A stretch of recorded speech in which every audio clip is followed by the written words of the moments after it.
Plymouth, Massachusetts, known as America's hometown. Richard, thanks so much for joining us today, and tell us why Plymouth, Massachusetts has kind of adopted that name as America's hometown.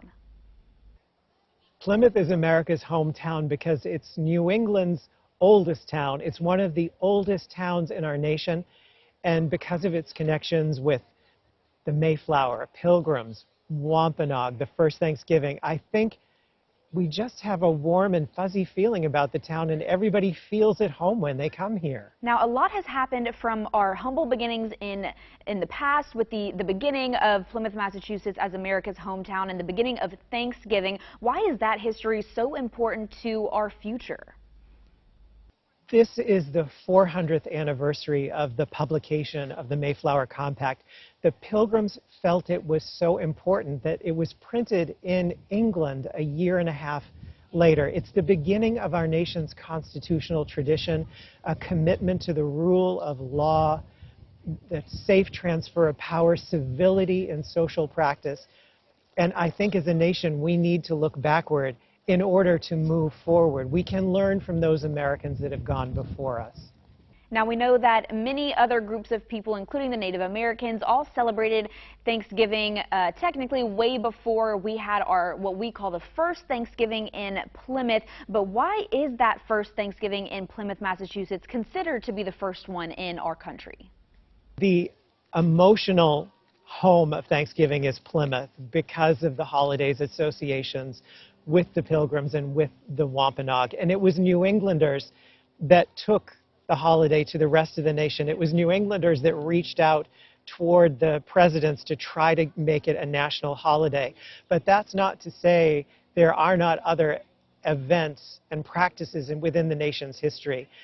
Whether earlier events in Virginia, Florida, Texas, what Native peoples were doing, but those were not known until the last 100 years, so now we can fold them into the story.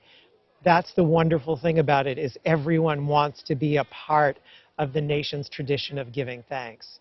Now, obviously, we all love to enjoy some turkey and pumpkin pie on Thanksgiving and Christmas as well. But back then, the Pilgrims and other groups who celebrated the first Thanksgivings back in the day, how were their experiences with turkeys and pumpkins different from what we know today? Well, I would love to see a Pilgrim's reaction to a large farm-raised modern turkey. They were accustomed to a wildfowl that was smaller. We tend to roast and stuff the turkey, make it the centerpiece of the table. In the 1600s, it was one meat among many, one fowl among many, and probably boiled. Because remember, it's hard to roast over a spit. It's laborious. Boiling is easier. The turkey could be sliced and then covered in an onion sauce. And no pumpkin pie in 1621 because wheat did not grow in Plymouth. No way to make a crust or what they would have called a coffin for a pie. So here, the pumpkin was cubed, boiled slowly as it cooked down, more pumpkin added to create this very rich, buttered, seasoned squash. Obviously, Plymouth, Massachusetts holds a lot of history, and many people watching may want to visit Plymouth. What else is there to do? What can we experience whenever we go to Plymouth, Massachusetts? To learn more about visiting Plymouth, go to the website seeplymouth.com, SEEPLYMOUTH.com, and it will introduce you to all the wonders of this region, like Plymouth Rock, Mayflower 2, Pilgrim Hall, the many fine restaurants and hotels that are here, and you'll come to know about America's Hometown Thanksgiving Parade, which happens the Saturday before Thanksgiving and is now decades-old tradition.